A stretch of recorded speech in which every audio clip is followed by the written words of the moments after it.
Dale NotDale Podcast. What up, everybody? We're back! Oh, God. Why are you just so loud this time? That was obnoxious. Dude, I love it. New year, new us. No. I thought it would have been. It's not. It's not New a new year, us. same annoying Vaughn. It's not us. New us. Same us. We're going to be saying this for a long time, I have a feeling. Yeah, I am. It's the same us. We're not changing. Just the show's changing. Oh, the show's changing. Yes. So, me and Vaughn are back after a fun week with the big girls. Yeah. That was a good episode. That was good. We've had a lot of traction from that one on. YouTube for sure.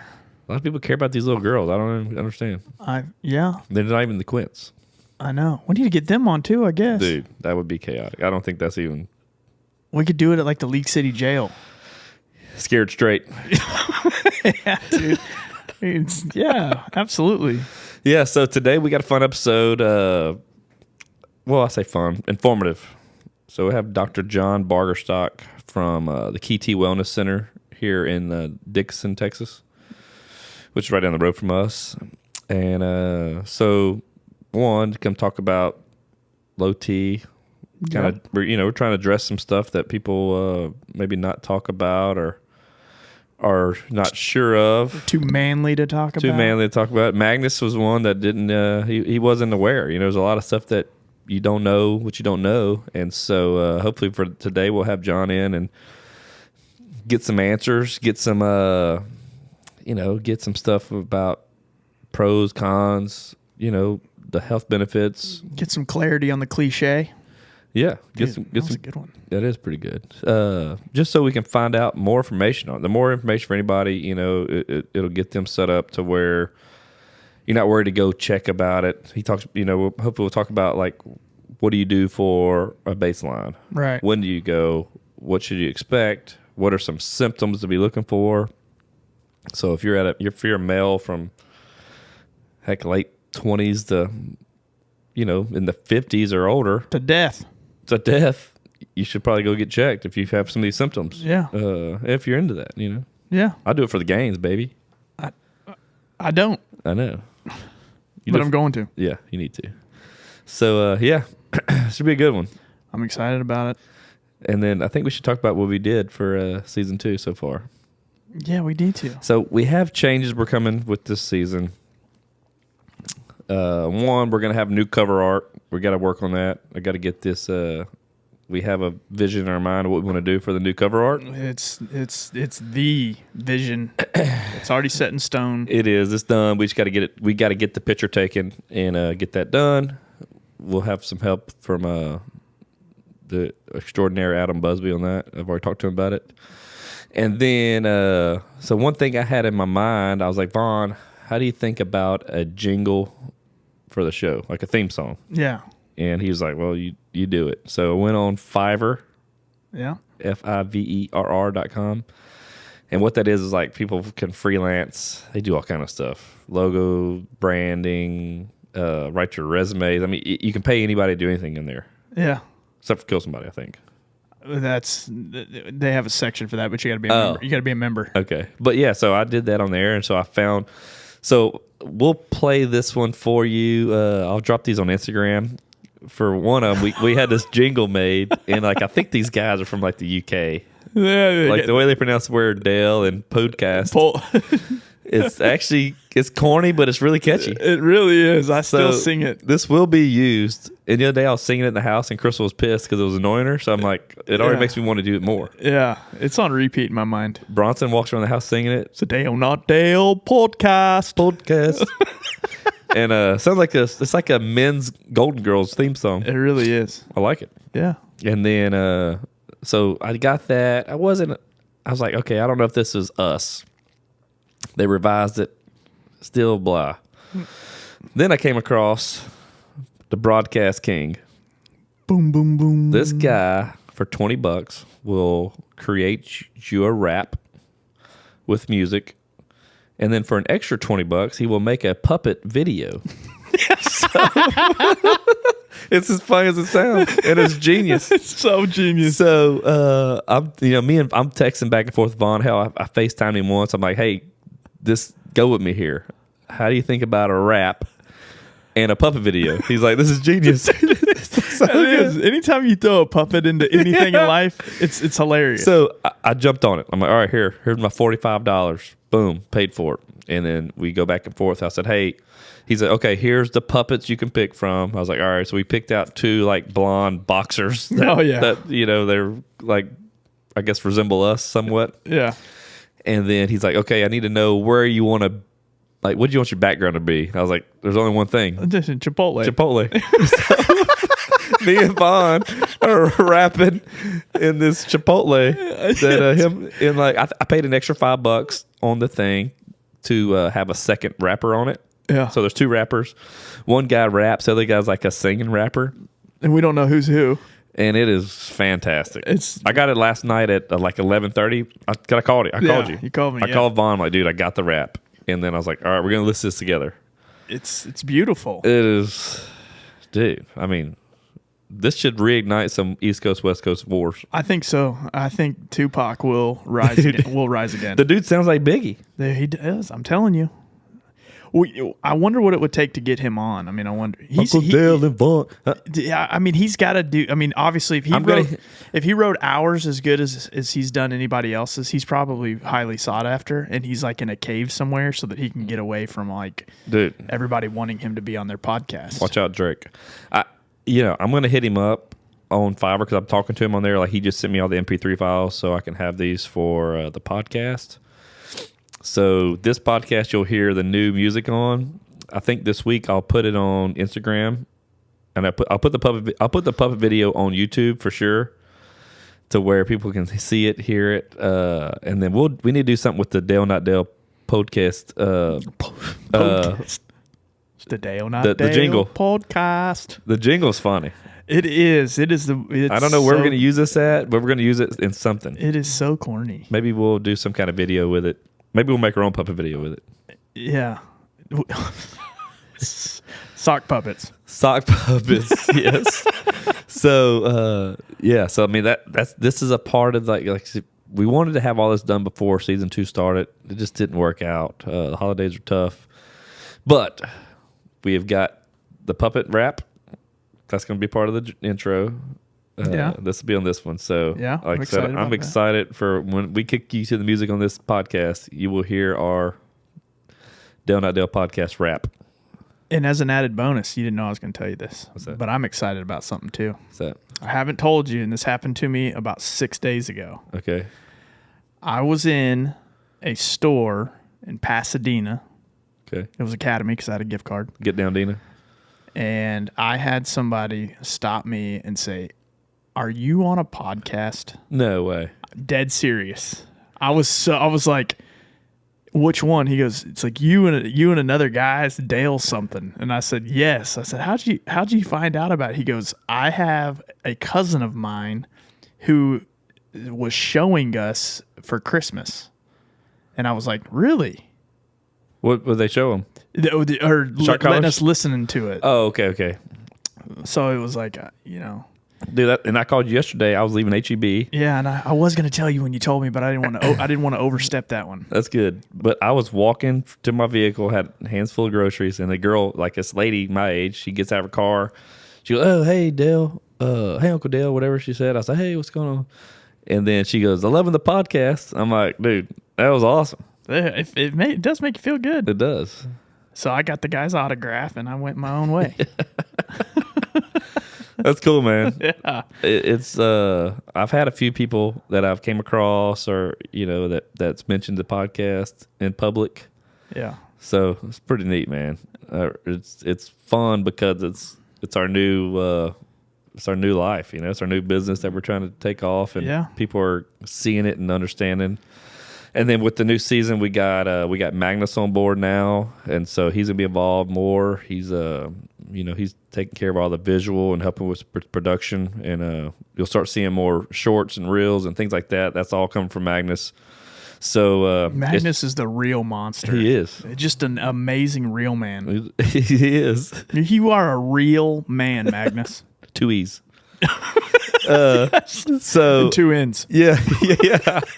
So I mean, it's all to make a better. Like he came aboard with us because he wants to be a part of this and help us make better content and just help us out. So Oh yeah, significant. he's really helped us out because that's not our forte. Our forte is just being hilarious behind a mic. Yeah, and he never gets upset when we make fun of him. No, But he gets to make fun of us too, so it's kind of fair. he does. So so I'm excited about this, man. So am I. So we're gonna kick this to the Dale NotDale podcast rap. Dude. Get prepared. Yep. Uncle Dale and Vaughn with stories to unfold. So sit back, relax, and behold. We discussing life and all its ups and downs. Tune in from your side of town. Talking pop cultures, movies, and TV shows. Giving the thoughts and much more. This shit is style, clothes, gadgets galore. Keeping you entertained, you'll be begging for more. Cause we gon' laugh and hey, maybe even crying. But one thing's for sure, you'll be smiling. Cause Uncle Dale and Vaughn are at your side. So come along, join, and let's ride. They bring the heat, and the guests are supreme. They ain't just a duo, they the dream team. And they go, go, go. So hope you're ready for the show.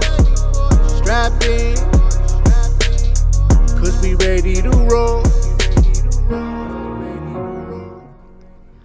All right, we are live Yeah, we are. with a special guest in house today. We got Dr. John Bargerstock. Is that correct? That's correct. Okay. Welcome. Thanks for having me, guys. Absolutely. We're Yep. excited about this. So Dr. John, is he's the owner of the KT Wellness Center here in Dickinson, Texas, which is right by my house. And I've been going to you for 2 years now, maybe. About 2 years. So I'm going to him for 2 years for TRT, and so we wanted to get him in. We wanted to help him make Vaughn more of a man. I think you did well in your transition into a man, so I want to follow suit. I did well. Yeah. This has been well. Just FYI, that's the other clinic down the street, boys. So man. So we got Dr. John here. We want to talk, and this is something that I know it's. I grew up in the gym or around the gym, so I know a lot about the ins and outs of it. I learned a lot more from going to you. I know Vaughn has been on TRT as well. So we wanted to get you in to kind of talk about that, talk about what it is, what it does, who are candidates, what's the overall benefits, scares. I mean, there's all kind of stuff I know we could talk about, but Yeah. So real quick too, just a little background on myself. So I'm a physician assistant, been practicing now for about 22 years.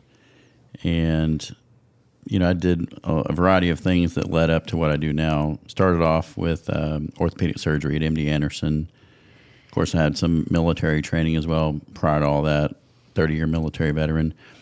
Went from orthopedic surgery to general surgery to primary care medicine for a few years, and then transitioned over into this specialty the end of 2014. So worked for a competitor for 3 years, took a year off, and then opened up my own. So this has really become a real niche of mine to specialize in testosterone replacement therapy for men. When I opened up my own clinic, we also decided we would not only just help the guys out, but help the ladies out as well. So we treat women as well. And then we offered some other services, some other wellness services, as an extension of our wellness services. So, but yeah, basically, our demographic is men over the age of 35 and beyond. There's really no age cutoff for testosterone replacement therapy. But typically, you don't see men much older than 60 coming in, although we do have a few. They're just not knowledgeable about it, or they just simply don't care at this point to try to make things different, which is most of the time. But and I even have some men that are in their early 20s, actually. So as we age, our testosterone levels drop pretty dramatically every decade of life, 10 to 20% per decade of life at about the mid-30s. So you don't really feel it because it sneaks up on you, 1 to 2% per year, roughly. And then when you get into your early 40s, you start feeling old, right, quote unquote. Yep. And the reason for that, in large part, is we either have other health conditions that affect us, or our testosterone level starts to drop, that it starts to create these symptoms. And most of us are aware of the symptoms because we have them if you're of our age or beyond. But if you don't, things like, mental fatigue in the afternoon, loss of your sex drive, loss of your performance, sexual performance, mental fog, difficulty with maintaining your weight, or you gain weight and it's more difficult to maintain the muscles that you do have.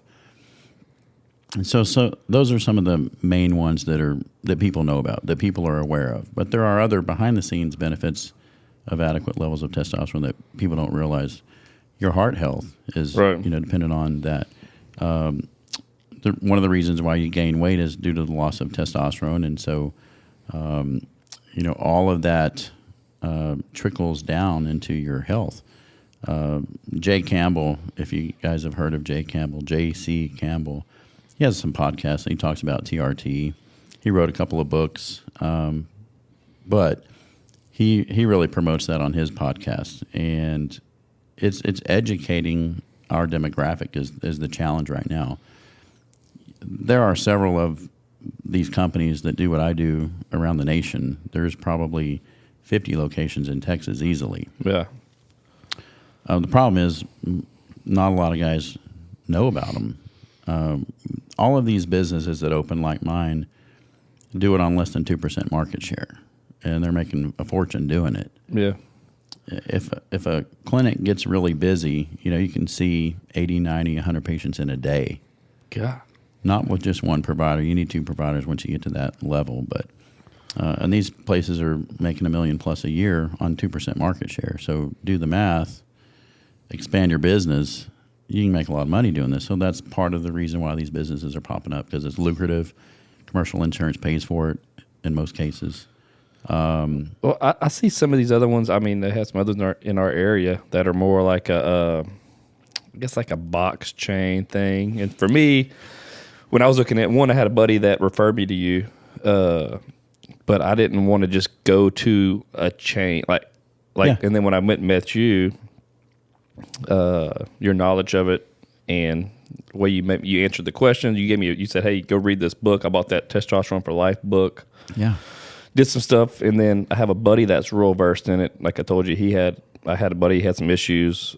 He actually went to Baylor for his, and when I told him the stuff we talked about, he's like, "Oh man, he knows what he's talking about. He's doing it the right way." I mean, so it made me feel better when I was kind of like, you have concerns, or like, should I do this? Should I not? Because I know it is for life. You don't just get on it for a little bit and get off. So it's definitely something it's a big decision to make in your life. It is and it isn't. Once you become a patient, in order to maintain certain levels and those benefits, you have to maintain that source of testosterone. In this case, we haven't figured out a way to teach the body or to relearn the body how to start making it again on its own. It just doesn't work that way. Right.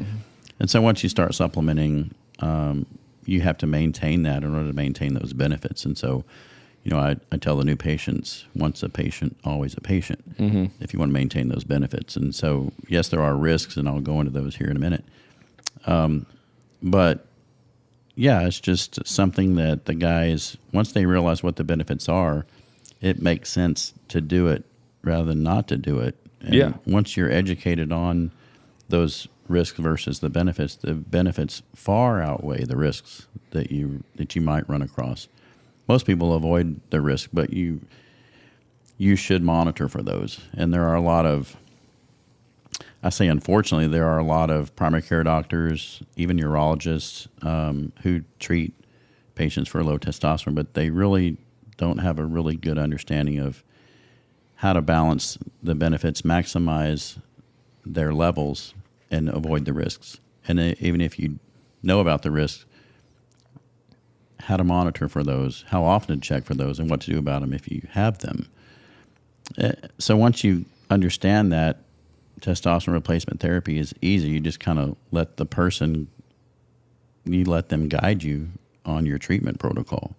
Yeah, there's a protocol, but everyone has their own customized dose. Everyone has their own outcome. Everyone responds a little bit differently, and so you have to individualize that person's treatment.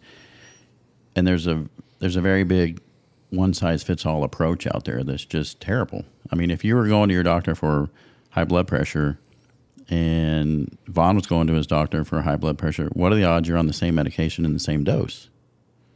But yet it's okay to do that with testosterone? And most of the protocols out there are 100 milligrams a week or 200 milligrams every 2 weeks. So it's just ridiculous to think that works. Yeah, for all these different I mean, guys. because everybody's so different. Wait till we get into the times whenever I did it. Yeah. Oh, dude. Yeah. I think I've talked to John about a little bit of this before. But yeah, we'll get into that for sure. So I spend a lot of time with new patients, educating them about all of those things, and because at the end of the day, they're making a lifelong decision. Yeah. So I want to make sure that the decision they make is an educated decision, right? Right. So have you seen a shift over the last however long to being more, I mean, heck, we just did, like I told you, we just did Botox, which I know you do at your clinic as well. We just did this.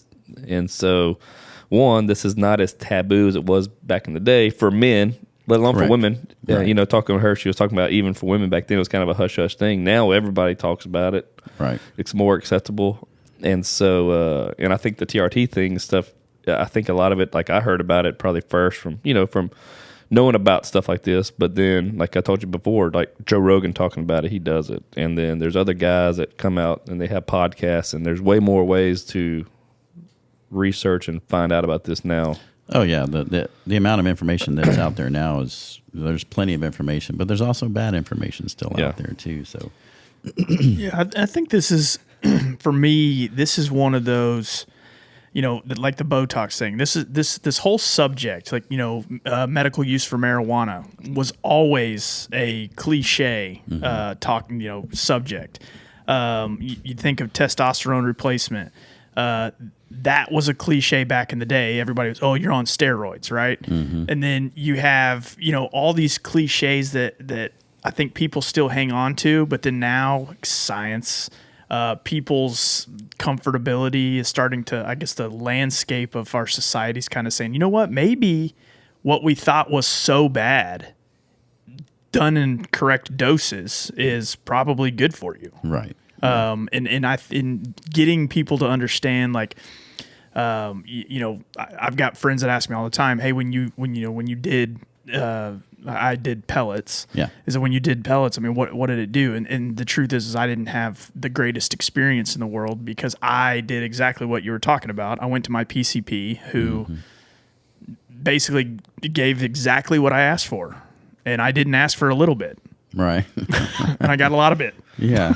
Yeah, and he like overdid it. So much so to where, I mean, he has issues with still to this day, back and stuff. I was like, wow, yeah. Like I said, everything in moderation can be good for you. Right. And then and so I know that the benefits of me doing this versus not as I've gotten older and how I felt far outweighs it. And it's been a great experience for the last couple of years I've been doing it, and we do blood work with you regularly. We talk. You ask about how I feel. There's things that you do that, like, I do feel it is more of a, you know your patients and yeah, I mean, what to spot. You have to monitor for efficacy. How effective is what you're doing? How's it doing for the patient? And you have to constantly monitor that and assess and reassess. And I'm adjusting people's dosages all the time because what worked 6 months ago may not be as effective now. Maybe I lower their dose. Maybe they're having some acne issues that they're just finally getting tired of. They thought would resolve that aren't. So I'll take my foot off the gas pedal a little bit and lower their dose. So you think that the benefits of testosterone are great. Well, if they're great, then why not double my dose and double the benefit? Yeah. Well, that doesn't quite work that way. No, right? No, it'll send you spiraling So quick. there's a sweet spot for everybody. Yeah. And you have to monitor those things both from a blood standpoint as well as a physical standpoint. I can look at a guy and tell you if his red blood cell count is too high in most cases. And, you know, what do you do about that? Do you stop therapy? Well, some cardiologists would argue, yeah, stop. Well, heck no, you don't stop. How can you tell that? Well, they'll appear, their complexion will be red in appearance. Like Liver King? Like, well, Did no, he not so much of that. But He stays red. Like, if you think of like Hulk Hogan, for example. Oh, Yeah. yeah. He's always as red as a beet, right? Yeah. Yeah. Why do you suppose that is? Not because he just came out of the sun tanning room. I thought it was from all the divorces he had. Could be that, yeah. and Jim But Tan chances Laundry. are his red blood cell count is through the roof because he's probably on a dose of 400 a week. I mean, these you know? guys are, they're doing it. And there's reasons why. I get it. It's all they're on TV with their shirts off. They're larger than life characters. It's the same way with like these big bodybuilders. Ronnie Coleman. I mean, Yeah. if you want to see an animal that's 340 pounds with 3% body fat, Yeah. that ain't natural. Who's the new Mr. Olympia now? Chris He's been, so he's You know the, what I'm talking but he's about. not the big Olympia. He's the, Understood. yes, the next level. Yeah, Chris Right. Bumstead. He's a freak. man. Bumstead, is that Yeah. right? Yeah. He is incredible. He Yeah. looks like old But Arnold. he's all natural. I don't think he uses testosterone. Shit. They're all I want what he's taking. natural. I want what he's taking. Yeah, Chris Bumstead is his name, but dude, he is. He's He's a beast. there's Four-time. a picture of him right He's there. no, that's not him. Four-time- That's Rami right there. He's the one. Rami. Rami won this year. That's the big, like just like back in the day. Arnold Schwarzenegger won. He won the big Mr. Olympia, and then like Franco Columbu won as well for his size. And them guys would compete for the main thing. And So the difference between look up Chris Bumstead. That's a good point to show these guys because, you know, the dosages that they're doing aren't sustainable. Yeah. That what they're doing is not considered testosterone replacement therapy, right? That's a big difference between what we do and what they're doing. We can do the same dose for the rest of your life, right? Yeah. They cannot, or they'd explode their hearts, you know, or something. Like Rich Piana. yeah. I mean, yeah, there's a lot of them guys. I know we've talked about this, that documentary, Bigger, Stronger, Faster. Yeah. And like I grew up, my dad was a bodybuilder.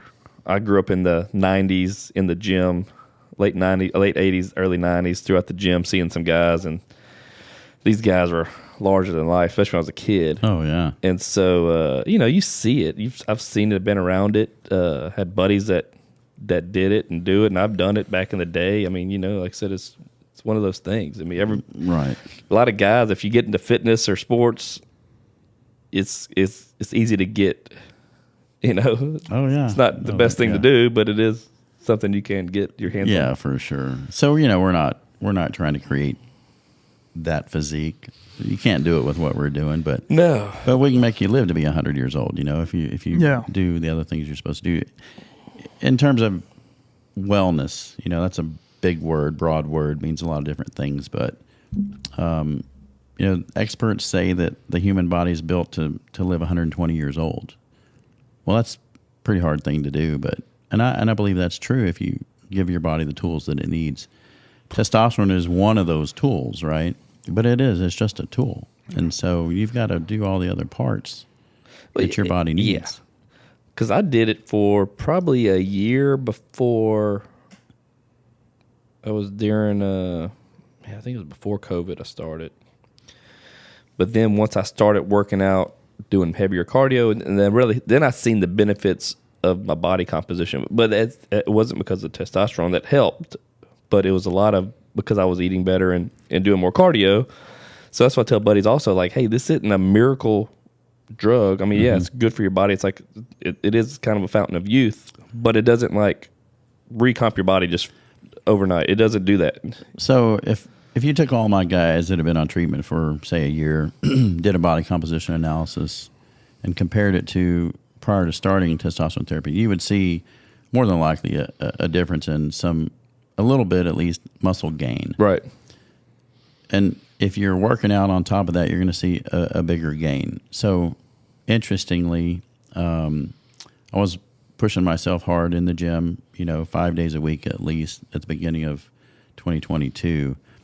And then I kind of fell off the wagon like a lot of people do and stopped going to the gym. And about 3 months ago, I guess, really haven't done much in terms of going to the gym, working out. But I did a body composition in June, I think it was. And I did another one just yesterday because, New Year's resolution, all that good stuff. And I had the exact same body composition in terms of muscle mass. Okay. And so had I not been on testosterone therapy, I guarantee you I would have lost some of that muscle mass. So my point is, testosterone will help you maintain that muscle mass, even if you're not doing much of anything. Right. That's just kind of the natural pathway of what testosterone can do for you. But if you're doing other things and you're eating right and you're, consuming more protein, you're going to build a little more muscle, right? That's how you build muscle. But the good thing about testosterone is you'll maintain that muscle mass. And if you're maintaining the muscle mass, you're likely going to maintain your metabolism.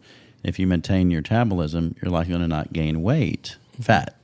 Yeah, right? Dude, I've been 215, from 210 to 215 for the last 3 years. Yeah. So, I stay about the same size. I'll fluctuate a little bit, get a little tighter, get a little fluffier, tighter, and then but it all, like I said, so that the muscle mass is there. The body fat changes based on how I'm eating. Yeah, and working out. Okay, so let's take your average professional football player today, 24-year-old guy. They got a pretty good physique. But what happens 10 years down the road when they stop doing their sport? Or It goes away, for sure. It goes away because you're not placing those demands on the body. But, if you're doing all those things, and how do you maintain that level of activity? You've got to maintain the energy to do that. Yeah. That's through eating right, getting plenty of rest, staying healthy, maintaining your testosterone levels. And your body just won't do that automatically. In spite of how hard you work out, how healthy you eat, your levels will drop over time. Guaranteed. Yeah, it's just science. Yeah, I get it. I mean, it's just part of the anatomy, Yeah, exactly. Part of the aging process. Yeah. So I think one of the questions that I know I had, and I'm sure I share the same sentiment with everybody else, is at our age and mid 30s to 40s, everybody always talks about low T. Mm-hmm. What is low T? So for me, what I was told is if your testosterone level, and again, I don't know all the science behind it, if it was under 200, it was considered low T. And the ideal range, I was told, was anywhere from 300 to 1200, if that's correct. Yeah, that's pretty close. Okay. So to define low T is hard to define. And the reason for that is the different medical associations that are out there, American Urological Society, American Endocrinology Society, American family practitioners, there is no one agreed upon number for what is low. In large part, most agree that 300 or less is considered low. The places that do what I do, we say 350 or less is low. Why 350 and not 300? Well, it captures more patients, right? So there's that. It's a business, so we want to try to get as many people in as we can that need treatment. But if you come in your levels 500, then I'm raising an eyebrow wondering, why are you coming in? Yeah.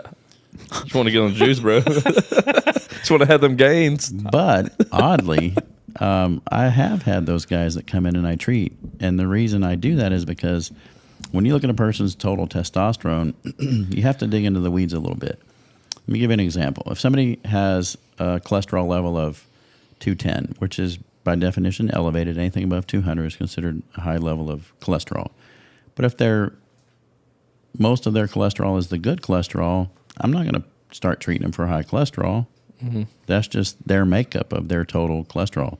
You look at good cholesterol, bad cholesterol. When in the world of testosterone therapy, not only do you have to look at the total testosterone, but you got to look at the free testosterone.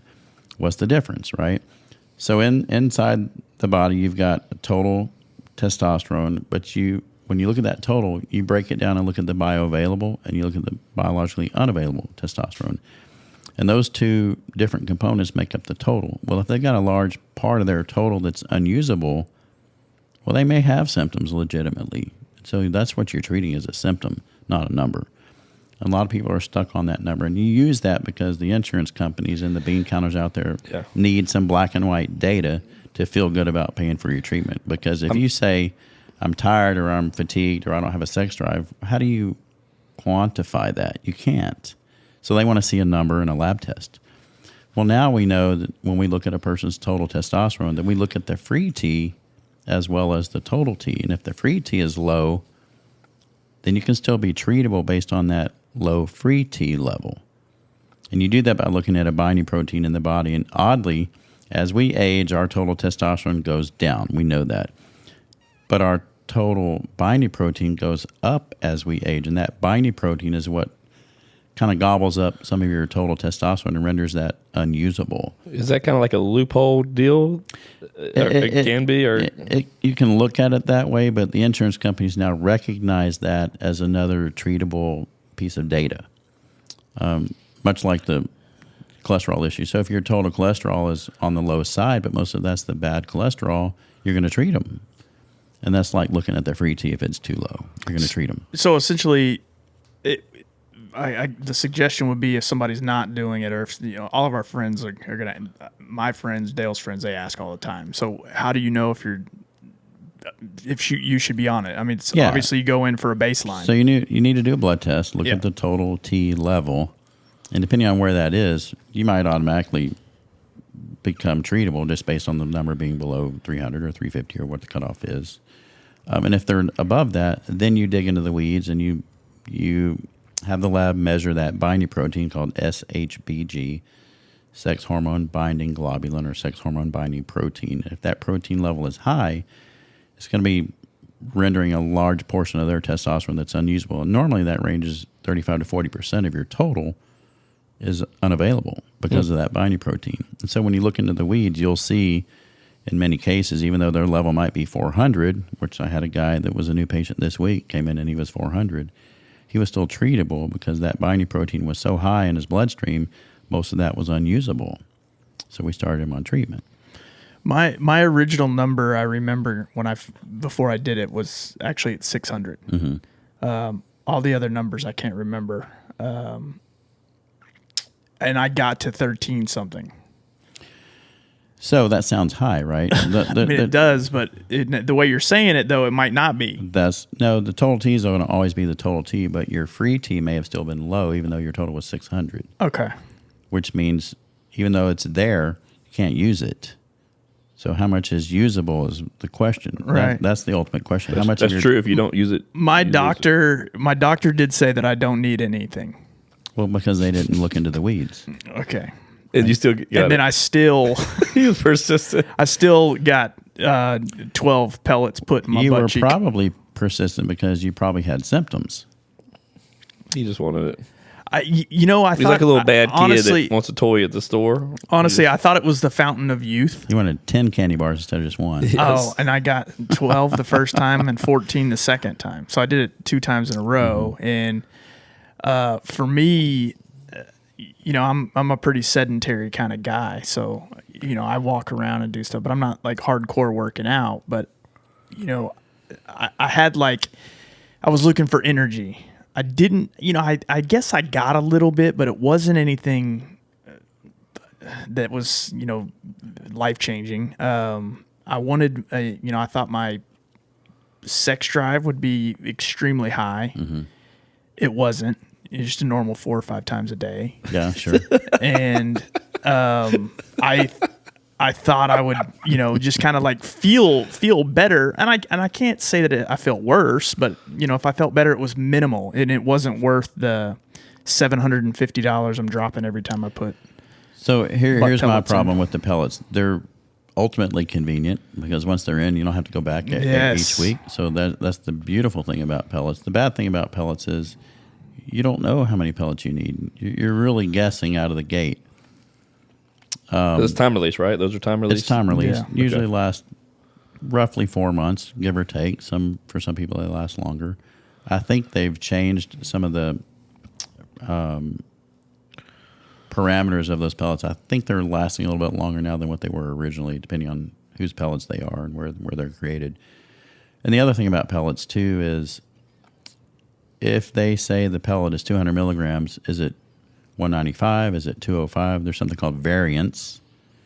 and variance matters, especially when you got 10 of them in you. That can make a big dose difference, right? That was actually 12. There you go. So, and there's only so much room in there to put all these pellets. Right? I think I went too cheap. So Dude. if the dose She is, keistered all of them. yeah. So if that amount is too low for you, where you're kind of stuck with that for three or four months. Yeah. If the dose is too high, well, ride it out, right? You can't really make adjustments. Yeah. And then the other question that people overlook all the time is once they're in. But number two, if you're getting pellets, let's just say arguably every 4 months. That's 3 times a year. Mm-hmm. If you do pellet treatment for 10 years, how many scars are on your ass in 10 years? Dude. That's 30 scars. Women don't like that idea at all. I think they went through the same scar. Huh? I think they went through the same scar. They can't. It's scar So you're not supposed to do that because then you have wound healing issues. Wait, I take that back. I went left cheek, right cheek. They always do left, right, right? Yeah. But you're supposed to move over a tad bit, which is okay if you don't care what your butt looks like. We had another buddy that did the same thing. I remember we were going to a Rockets game the same night, and dude, he was in so much pain. Yeah. And then, like, we had seats on the aisle, and we had to keep getting up and down. Dude, he was in, like, he had to sit on one side because I was like, that sounds terrible. Well, I've had 3 rounds of pellets, so I can testify what it feels like. I know what it feels like. It feels like somebody hit you in the ass with a golf club. Really? For about 4 days. It did. It was. And you're bruised to look like it was a little tender. And then the thought of leaving a doctor's office with, I mean, it's not like they put stitches in it. I mean, they leave it kind of open. Typically, they do. Oh, really? Steri strips. Well, yeah, they typically. just do strips. Yeah. Okay.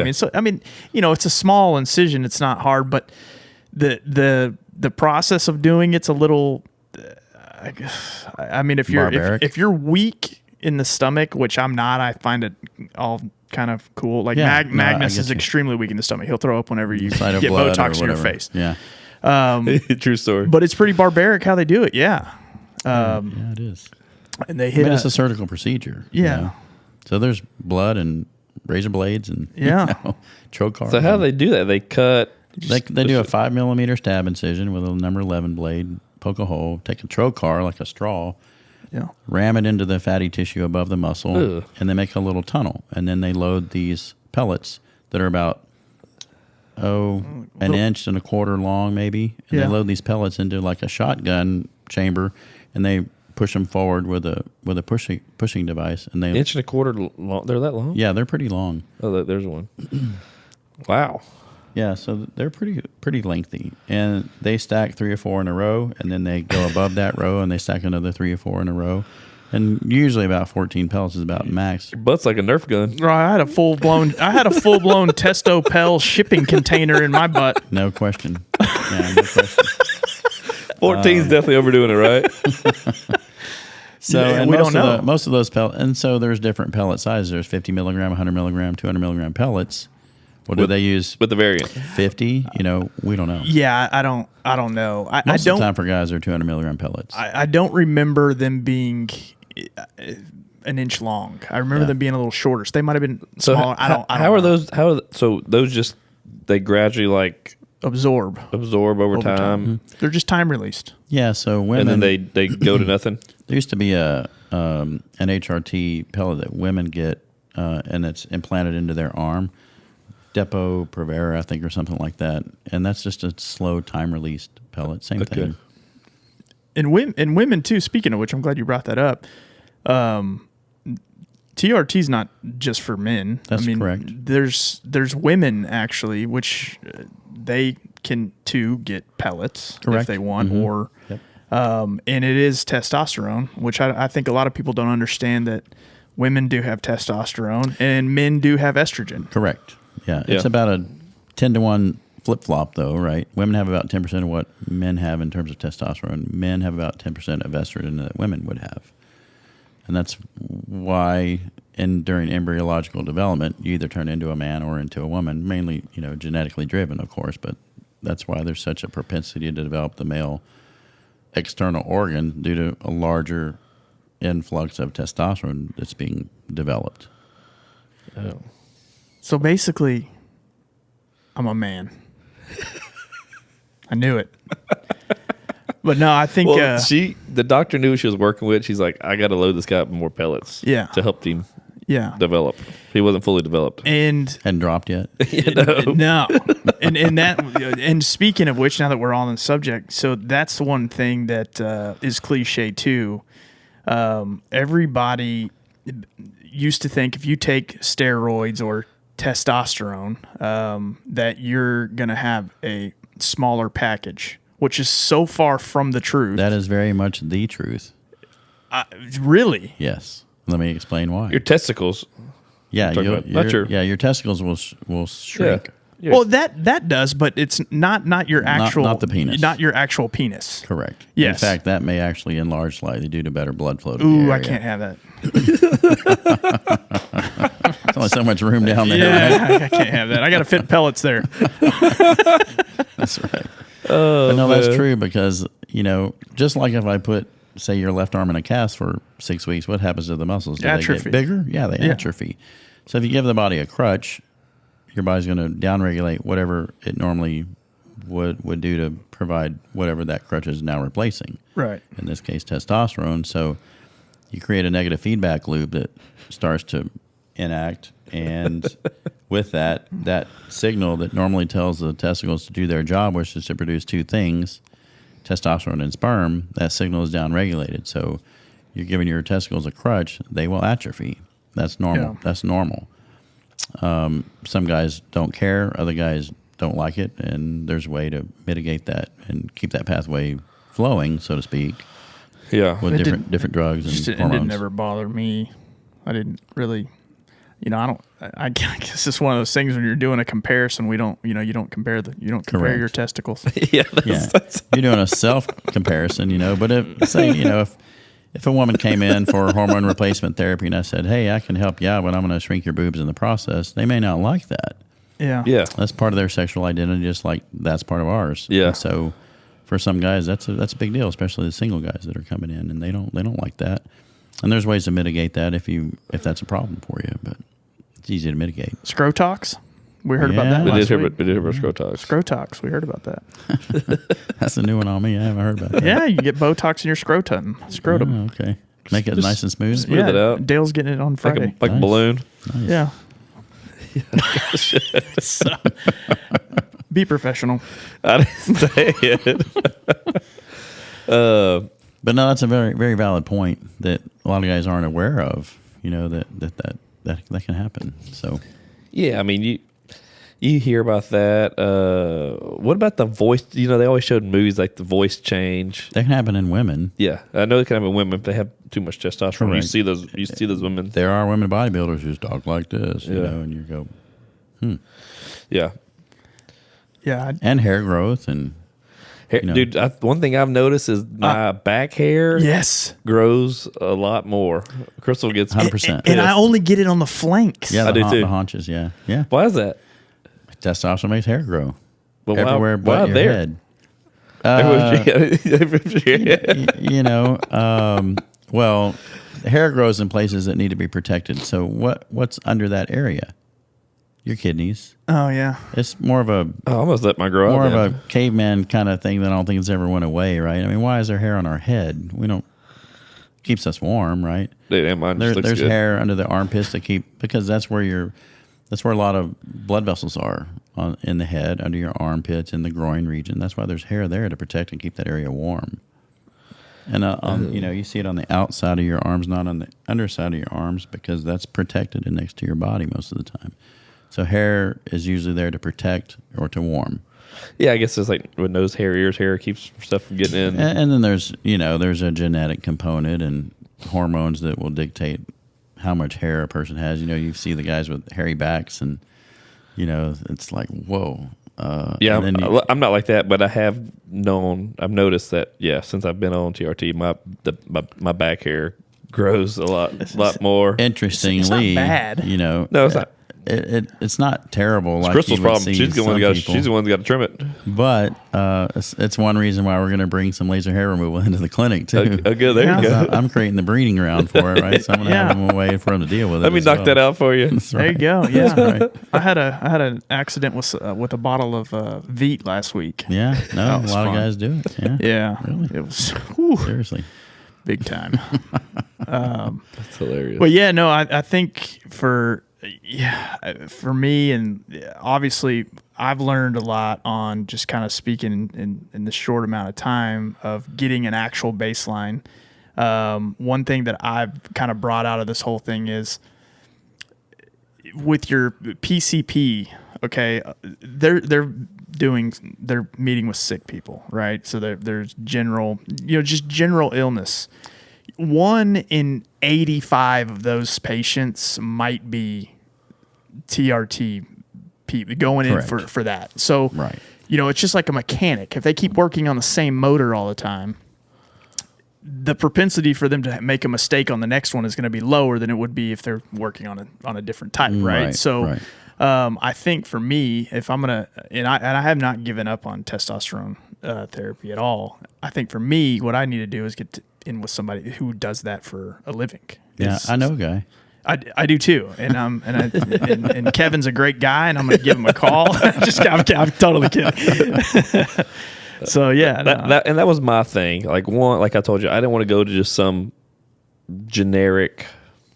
I'm not gonna say the name, but a generic competitor. That's a box store. Well, let's talk about a couple that are in the area. Okay. Men's Titan T. Yep. I'm not saying they do a bad job. There's the Low T Center. Low T Center was really who. That's when you hear on the radio. They're the ones who forged this pathway. right. Credit to them, right? Yep. And depending on which location you go to, you're going to get providers that do things maybe a little bit differently, although there's a protocol that they follow. That's where I started, right? I worked for the Low T Center. Yep. And so, not to bash them in any way, but the reason I left was because I felt like there was more that I wanted to do for the guys that I wasn't able to do for the guys because our hands were kind of tied a little bit. Yeah, you have procedures you got to follow. Just same You thing. have to follow the protocol, or you expect a phone call. And that protocol needs to be different per person. So they do that. They do have variations of, it's not a one size fits all approach, but they will not let your free T get above 25.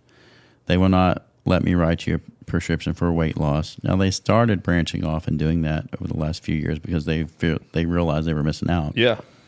But they still are pretty locked down in terms of the services that they provide. And so it's one of the things that we do a little bit differently. But I have a little bit more of a holistic approach to treating other things as well. And if I can't treat it, I'm going to recommend somebody who can. But I'm going to tell you need to get that done. And they did a little bit of that too. But it wasn't a one-stop shop as much as what I'm able to do. And some of these other places are able to do. So not to knock them, but we were just...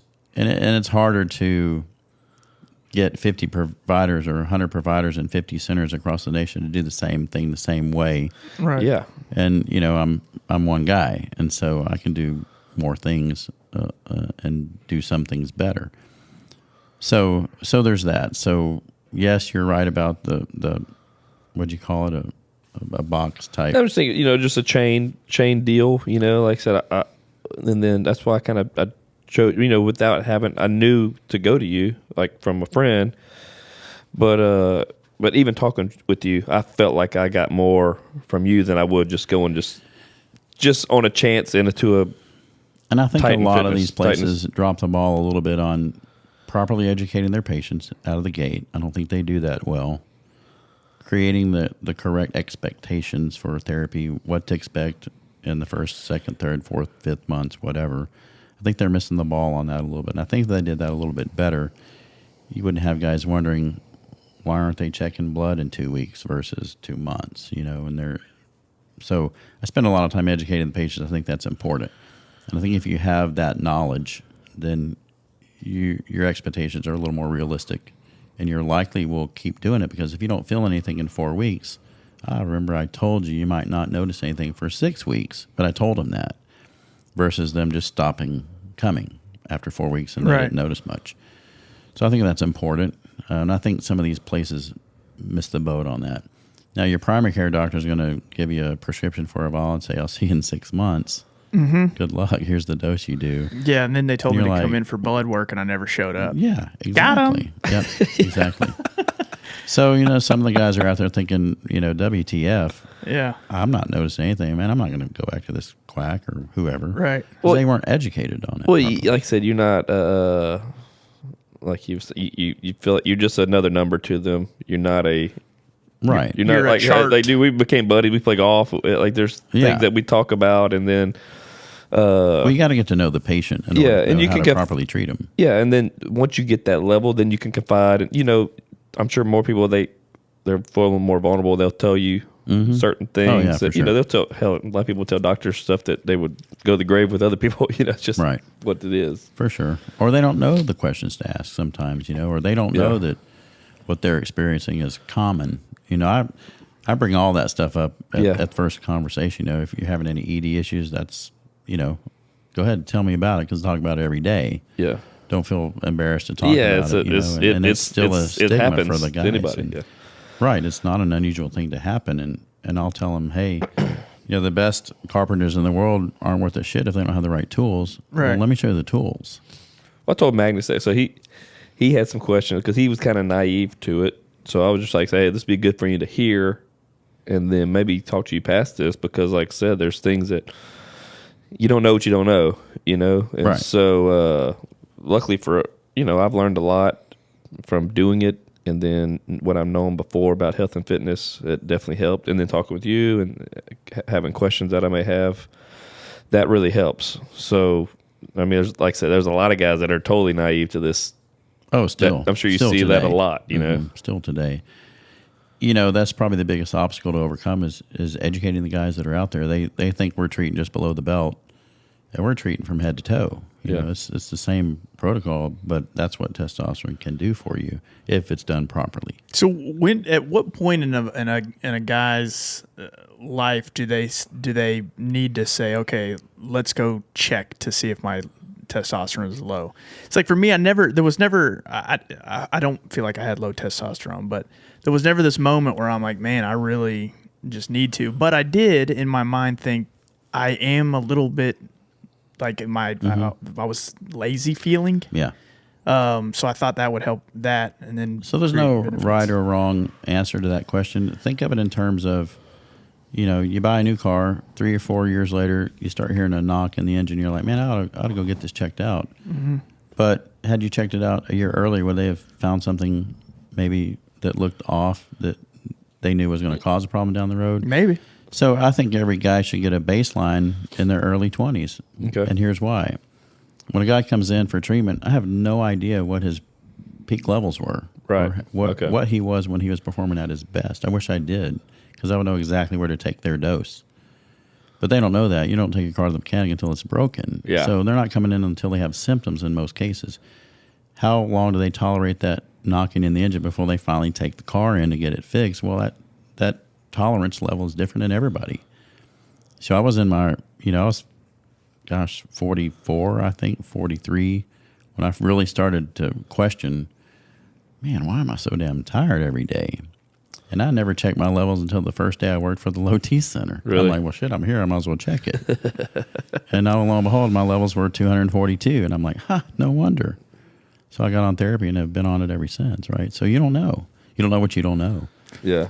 And so I think it's important to get that baseline when you're feeling great.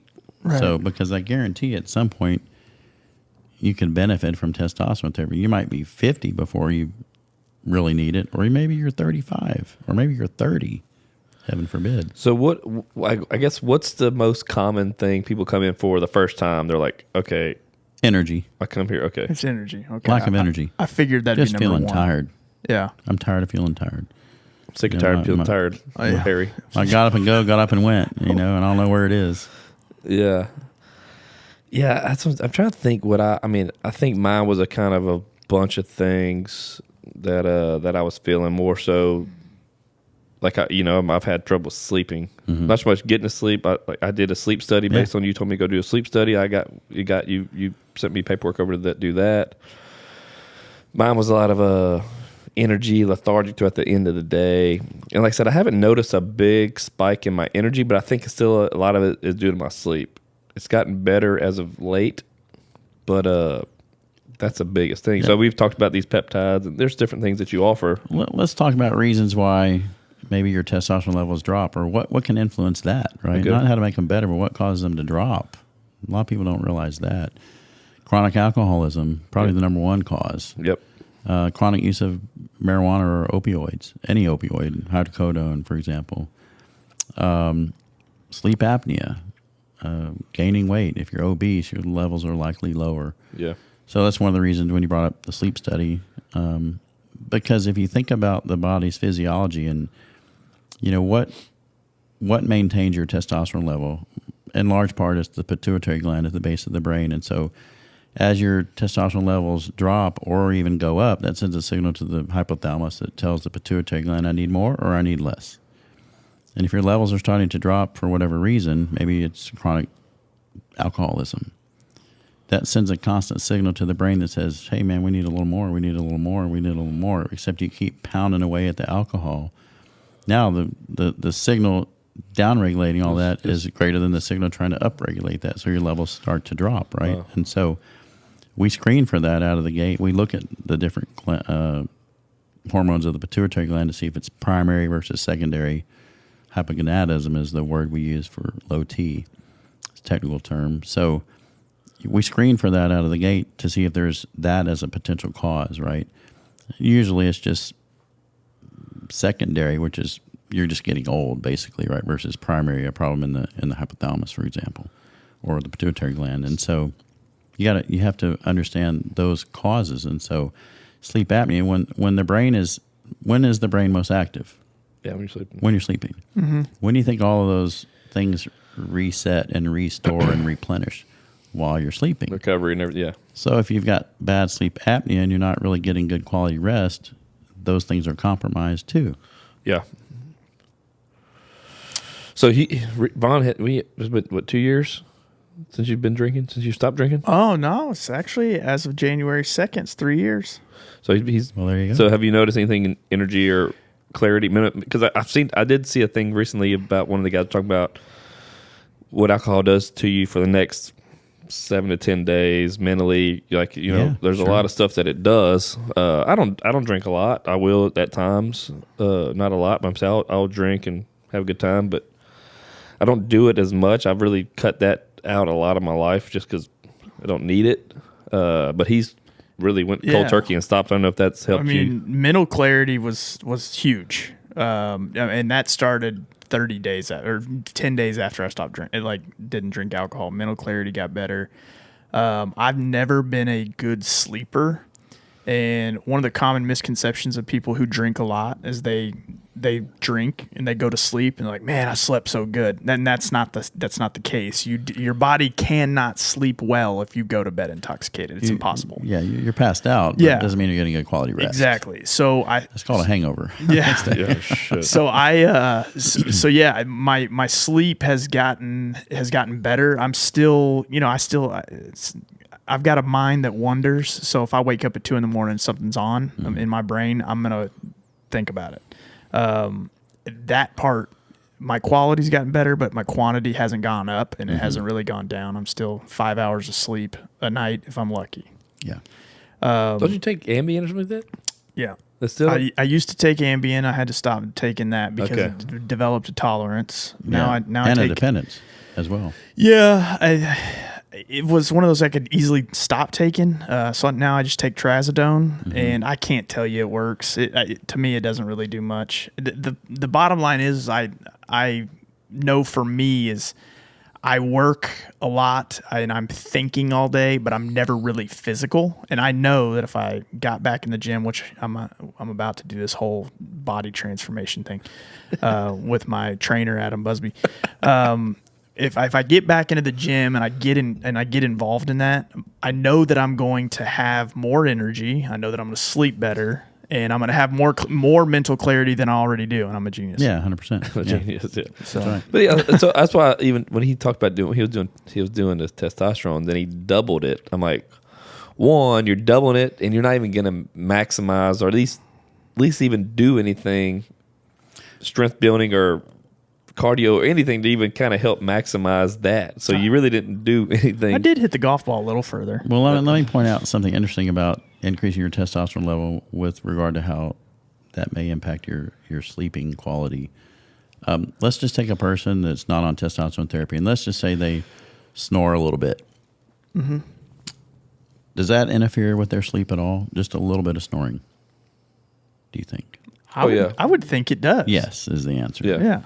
So let's put them on testosterone, and now the body's in a more relaxed state when you sleep. What do you think happens to that airway? Does it open up more or relax more if they're in a better state of sleep? Relax? It relaxes more. So do you think that makes the snoring get better or worse? Probably worse. And so you think that impacts their sleep even more now? Probably more. Yeah, 100%. So that's why we talk about sleep apnea and getting sleep studies if they snore, or oftentimes what you see is guys who start testosterone therapy that snored a little bit now snore a lot.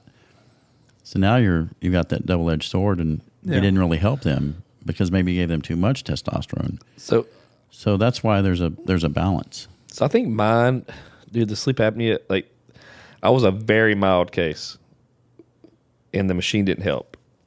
Because I had buddies that they said it was life-changing. I was like, dude, it did not do that for me. And so he knows I'm a heavy breather.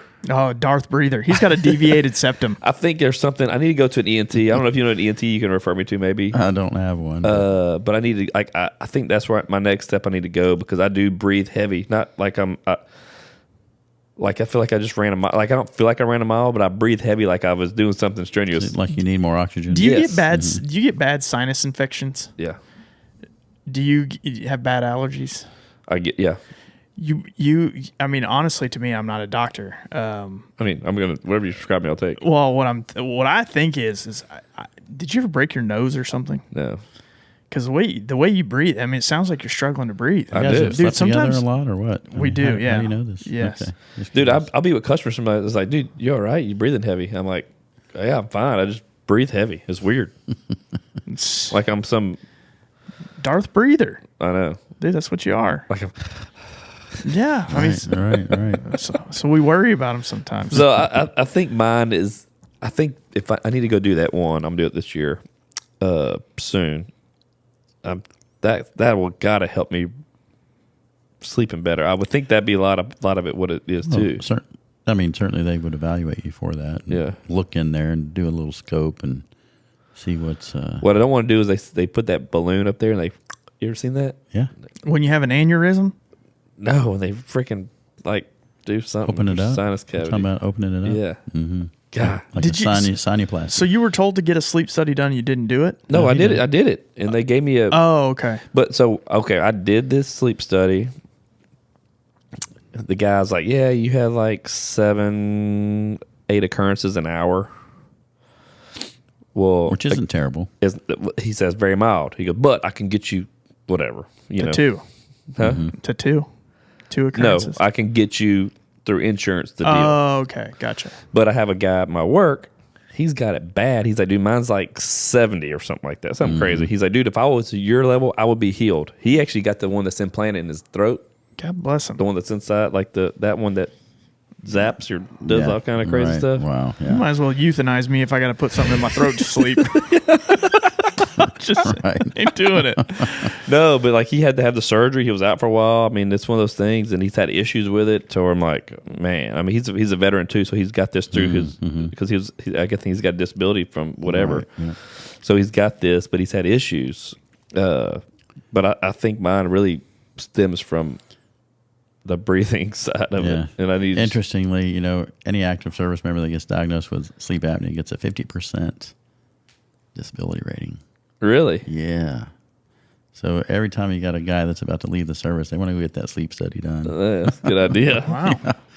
Speaking of like insurance, things like that. So one of the deterrents to TRT is cost for a lot of people. I guess there's probably no way to define what insurance will pay for, what insurance won't pay for. So how does that, I mean, what's the thought process? Right now it's,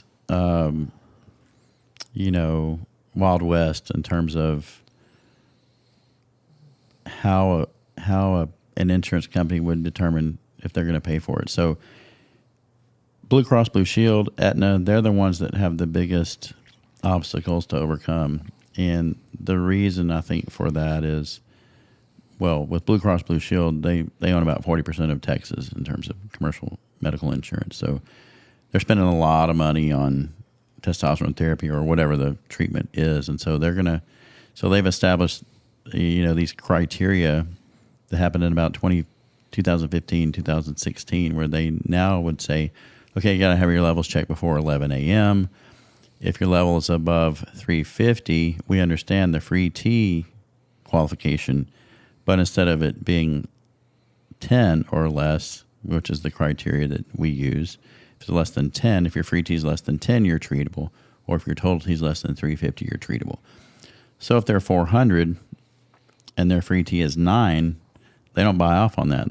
They say we want it to be 8 or less, not 10. Oh, wow. Okay. I mean, they're going to do everything they can to not pay for it. That's of right. course. Yeah. The bean counters are making up rules as they go along. Yeah. And unfortunately, Aetna's even worse. Aetna says, well, we want the free T level to be below a 6. Well, man, good luck with that. So a lot of people are not able to use their commercial insurance to pay for it. However, if they still meet that 350 or less or free T of 10 or less, we'll treat them, but they have to pay cash. And different places charge different prices. And we all understand that, and we all want to be competitive. So, hey, what do they charge over there? Yeah. We want to be close to that, right? We don't want to be Dr. Lipschultz in the medical center who charges $200, $1,200 a month for treatment because he doesn't take insurance at all. Bless his heart. And people are lined up for months to see him because he's one of the few that started this back in the day, and he's well known, and he's in the medical center, and he's got a lot of traffic that comes in there. But so for most insurances, you pay a copay at each visit. So if you're Blue Cross, it's $20 to $30, which is most copays. Now, if you're a specialty center and you're going in to be treated, you're going to pay that specialty copay, which is going to be more. Like 75, yeah. 75, but we classify ourselves as most of these companies do. We classify ourselves as primary care medicine, so it allows a lower copay for the patient to make it more affordable. And the copay is if insurance is picking up the cost for it. That's correct. So, from your practice, what do you think the ratio is for people who insurance pays for versus people who are cash and carry? 95 to 5. So 95 pay, So I have 5% no. Mm-hmm. I have Blue Cross Blue Shield, and mine. I was able to get mine through. So, like I said, majority I beat 'em. are using the commercial insurance. Really? Mm-hmm. Oh, well, I mean, I got nothing better to do tomorrow. I'll come see you. Yeah. So I paid cash for everything. Mm-hmm. And I'm not gonna lie, it was a deterrent because I didn't feel like it was getting your doing money's just worth. enough to drop $750 every time. And I promise you, I will do anything to screw an insurance company for them to pay for something. Yeah, us too. I mean, and that's the thing. I have some body wash in my shower that's like $300. It's like a prescription, and it smells like sulfur. And I keep getting it refilled, and I never use it just because I want my insurance to be screwed. That's horrible stuff. Well, stick to the man, Vaughn. Yeah, screw them. Unfortunately, we have contracts with the insurance company, so we have to follow their rules if we want to be reimbursed, and that's the unfortunate part. We have to, if Blue Cross says, hey, we want the free T level to be 7 now, moving forward, not 8. Well, if we want to be reimbursed, we have to show them proof that that's what it was. So unfortunately, the insurance companies have way more power than the doctors do, to make decisions for them, unfortunately. Yeah. I can imagine. So I too, I'll scrape and scrap and do everything I can to qualify these guys because Lord knows I'm paying for it too, Yeah. I'm paying for insurance and I want to get my money's worth. Yeah. And they're making, hundreds of millions of dollars a year still. You don't even want to get me into this. Yeah, It's going to be another 5-hour talk. So yeah, I get it. And as an employer, I know too because I was paying for those benefits for my employees as well, too. So I get it. So what all services do you provide there? Just so we can people that are we do have people around here to listen in the surrounding areas that want to come see you. What all do you provide? Yeah, TRT, testosterone replacement therapy. That's the backbone of our business. Okay. HRT, hormone replacement therapy, which is typically the words you use for women. Yep. Because hormones are a little more generalized. So estrogen, progesterone, testosterone. We do weight loss options. We do peptide therapy. I do Botox. I used to do fillers. I don't do fillers anymore. So Botox treatment. That's kind of the mainstay of what we do. And then laser hair is coming, you said? That's coming, yeah. And you're working on a second location. I know we talked about that before. We are working on a second location. In fact, the build-out is essentially done. So we anticipate opening that up here pretty soon after the first of the year. Where's that at? That one's in Pasadena, Spencer Highway and Center Street. Okay, yep, very familiar. Nice area. There's a big organization behind us called the Houston Area Safety Council. Yeah. It's where a lot of I go there all the the plant time. workers go to do their safety training. We're literally right in front of them. Yeah. I do that once a year, man. It never gets old. Yep. So our demographic is 3,000 guys in their parking lot every day, right behind us. Good foot traffic. Yeah, Yeah, very, very much so. for sure. So where's your location? I know you're in Dickinson. We're at 1621 FM 517 Road Okay. East, which is 517 headed towards Kemah, off of 45. 1 mile exactly from 45. Yeah, you need to Need to go. get Vaughn in there. Yeah, I mean, it's we'll talk about it off screen, but I had a bad run the first time, and I'm still paying for it. All the testosterone that I've taken is out of my body, I know for sure, but my back literally looks like somebody took metal spike golf cleats and just ran a marathon. It's scarred up, man. It's scarred Oh, is that horribly. right? Yeah, so you had bad acne from it. Yeah. Oh, it was. And so that's another downside to doing pellets, because once they're in, man, I couldn't. Yeah, there was no ripcord on that. I can stop the guys come in every week to see me, right, for an injection. And if they have that, I can stop therapy if I want instantly. Just don't give them another injection. Put them on antibiotic or whatever needs to clear it up. So yeah, once you're stuck with pellets, good luck. You gotta ride it out. And then in your case, you had some scar issues from it. So man, I would hate to have been the guy to give you those pellets, and now scars don't go away. They didn't care. So, My wife loved it because she likes to pick at my back. Yeah. So yeah, sorry, deal with it. Yeah. But yeah. So.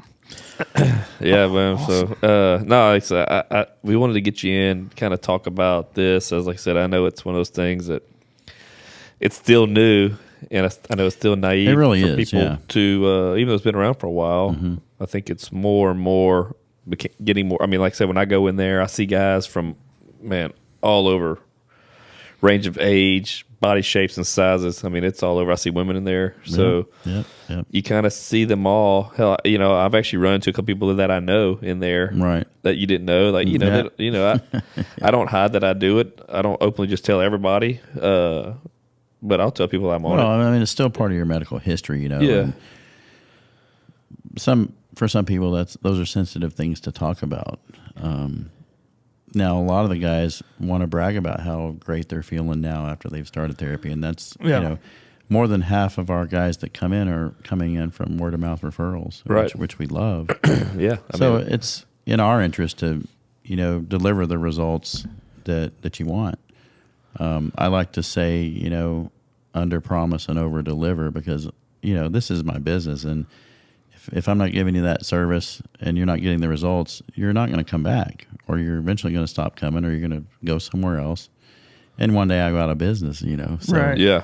I'm also incentivized to give you the results you're looking for and educate you enough to make you want to keep coming. Most men are so self-conscious about the phrase low T. Mm-hmm. I mean,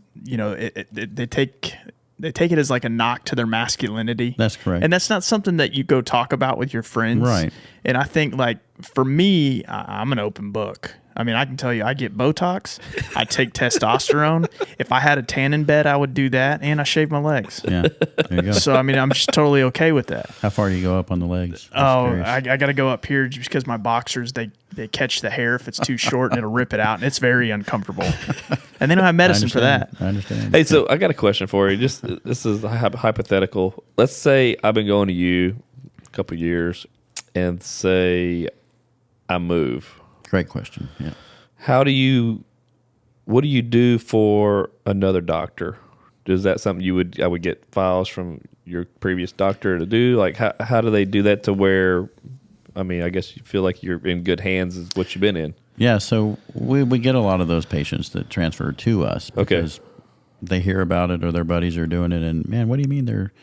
So they learn that maybe they're not getting everything that they hoped for where they were going. Bond's a prime example of that. And so if a guy is coming to us and they transition or they move or whatever, they request their medical records and they can look at basically the protocol that we had them on, and hopefully the next provider that they go and see just picks them up right on the dose that they left on.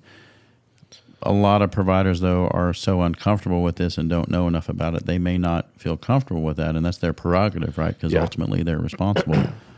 And so, I've actually talked to other doctors before and kind of explained to them a little bit about the patient that we're sending them to have them feel a little more comfortable about how to do that, or call me if you have questions and that type of thing. And so, as a courtesy to that other provider, we want to provide that.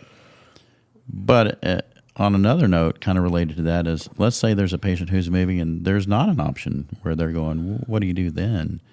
Well, you're shit out of luck. But no, honestly, you never want to stop therapy abruptly. That's part of the good thing about the pellets is it fades over time, or that level drops gradually. But if a person's on a dose of 300 a week with me and they just stop coming abruptly, ooh, man, that's they're a mood swing. They're going to be sucking hind tit for several months. I got to write that for you. They're going to drop in about 3 to 4 weeks. They're going to bottom out. They're going to have zero production naturally. They're going to feel way worse than when they started coming. And eventually that positive feedback loop kicks back in because of the lack of signal to the hypothalamus and pituitary gland that says, hey guys, where'd the T go? And your body will kick back into its original baseline. Some more of that T. Yeah. So they'll go back to their baseline. Now, if they were on treatment for 10 years, their baseline, their full production has been all third party, and their new baseline again wouldn't be where it was before because 10 years have gone by, so they've dropped another 10 to 20%. Okay. Yeah. I'll be 40 this year, man. So like I said, I felt this early on. I think, and a lot of mine was probably self-done too from years of taking pro hormones and then taking different cycles. Oh, for sure. So at a younger age that I shouldn't have, and then that messed up your whole endocrine system. I mean, there's a lot of stuff I've read about that, and I see it, and there's a lot. You cause some degree of permanent suppression of your natural system. I had a 23-year-old come in that was desperate for some tea and some energy because he was a power lifter at the age of 14. Oh God! They had him on testosterone at 14. That's bad parenting. That's bad everything. 14. That's bad everything. Yeah. And to this day, he's still that jacks him up. I mean that forever. Yeah, golly, that's terrible. I in high school, I got big into taking like pro hormones. Well, nobody did any research on the stuff. No. And you learned from your classmate. I learned later in life. So I was taking this supplement, and I didn't know that if you take a bunch of testosterone that you need to take an estrogen blocker. Well, you don't necessarily. You might need it. In this case, I needed to. Okay. I'm still feeling the reaping the rewards of that. Well, then I stopped taking it, and I went into like this long bout of depression. Of course. And it's looking back on it, it's like if I had somebody telling me what to do, not thinking I knew it all, then I don't think I would be as, I got gynecomastia from it real bad, which, I got to get that cut out. So if you start that'd be great. So it's just, there's so many things that, having somebody around, such as a doctor or somebody who does this every day to kind of tell you, hey, this is what's going on. Here's how it's going. Because if we're making the decisions and we're men, right, we want to take testosterone because we can get big and strong is what we think. But the reality is you can do that, but there's a process to it in a safe way. Yeah. And if you start, dabbling in testosterone when you're in high school or when you're in your late teens, your body's still in growing phases, right? And so one of the metabolites of testosterone is estrogen. That's where it comes from, basically. And so if you're on a superdose of testosterone, you're also creating a superdose of estrogen, and that's prime hormone to have gynecomastia develop. Yeah. Right? So that's why you can see it easier in younger men than you would in older guys. And gynecomastia doesn't go away. It does not. No. If it's true gynecomastia. Yeah. Oh, A lot of guys I'll show you. a lot of guys that are overweight though appear to have that, but it's just excess fatty right. tissue. Yeah. But there can It's be not the gland, yeah. there can be true glandular changes with that with high enough estrogen levels. That's why you can grow boobs on a guy legitimately if you give him high doses of estrogen. I mean, guys get pregnant now. Well, just about, yeah. So The movie Twins was way ahead of its time. high- Or Junior. yeah. Junior. High- Junior was way ahead of its high time. doses of testosterone in women can cause clitoral enlargement to the point that it's a dangling thing now. Yeah. Really? That's real. That's incredible. Yeah. It's incredible. No, yeah. It's kind of gross, but We'll try to stay incredible. away from that part. Yeah, for sure. So I write that down. No, man. So yeah, we're glad to get you in and kind of we're trying to talk about stuff on the podcast that people want to hear about, sure. and people that maybe not comfortable talking about it. We're going to talk about it, Right. and put it out there, and hopefully help drive some business your way, Mm-hmm. enlighten people from all over the world that listen to this to know about it, because like I said, it's not a taboo thing, Right. So like I said, I'm glad I've done it. I definitely feel better. I know that there's the positive way outweigh more than just a little bit of back hair I get. Like I said, that's really the main thing I've ever had any issues. Nothing. Right. And I'm happy to take a little extra back hair if I can feel great, at the end of the Yeah. day. Yeah. still. Yeah. So I mean, you can take you that can off. You can get rid of back hair. You can't get rid of just having no energy and Yeah, No, low right. sex drive. And I always tell people, there are risks of testosterone therapy, but were you also aware that you can die in a car crash every day because you drive? there's risks in eating Oreo cookies. Yeah. So you have to be able to mitigate those risks and understand that you could walk everywhere you go, or you can accept the risk and drive everywhere you go. Yeah, you got to risk So it to there's get the risk with biscuit. there's risk with everything. There's risk for the biscuit. Yeah. We're always doing risk assessment no matter what it is we're doing, right? If Yeah. I get up, am I going to fall? No, because I know how to walk, right? Yeah. So yeah, there's risk with all that, and you have to educate them on what those risks truly are, how minimal they can be, and how to mitigate those if you run into them. And that's part of what's missing too. Yeah. Yeah. Well, I think we learned some stuff today. Dude, I'm feeling stronger already. He needs to do something with himself besides sitting around all day. Listen, some people put their energy with their brain places. I need to put my energy to working out. And it's happening. It's going. It's happening. We've been talking about it. Trust me. I've got one more thing I got to do, and then I'm ready to roll. Okay. So it's gonna happen. Yeah. Well, Dr. John, we appreciate you coming in, man. Yeah. It was Enjoyed it. It was Thanks- fun. Thanks for having me. Yeah. Thank you for coming. yeah. So Next week's a prostate checkup. Yeah, no problems. Yeah, you don't want these he's got big hands. paws getting up in there. Dale's fine. Might cause some irreversible damage. I with heard these. they actually do that with blood tests now. They only have to do the. Yeah, so prostate checks now, manual checks are almost antiquated. Unless you ask for it. Yeah, it's still it's a good test. It's a good test if you go in there and find something. It's a bad test if you go in there and you don't find something, that there could still be something, right? Oh yeah. Okay, I'll- I got you. I'll make sure they find something. yeah, they're gonna find something. I'm gonna go to the China Walk right before I get there. Yeah. Where did this toy car come from? Oh, what is this? A testosterone pellet? Floating around in you. So, Oh, my goodness. no. Once again, thank you for coming, and Yeah, it of was course. very interesting. I thought I knew everything I don't. Well, there's a lot to know, and if done properly, this can change a man's life. Good. I'm ready In to a change good way. mine. Yep. So we're And a I got- woman's life, for that I'm matter. about to say that's my last. What do you think? What's your percentage based on men versus women in your clinic? You think? It's about a 90-10, Okay.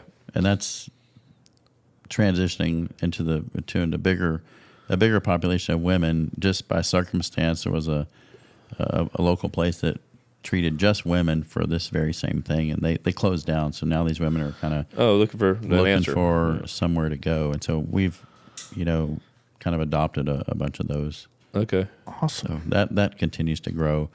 Wasn't something that I planned on, but it's something that we're able to do, and they certainly appreciate it. I tell people, I've created a lot of marriages and I've created a lot of divorces. Yeah.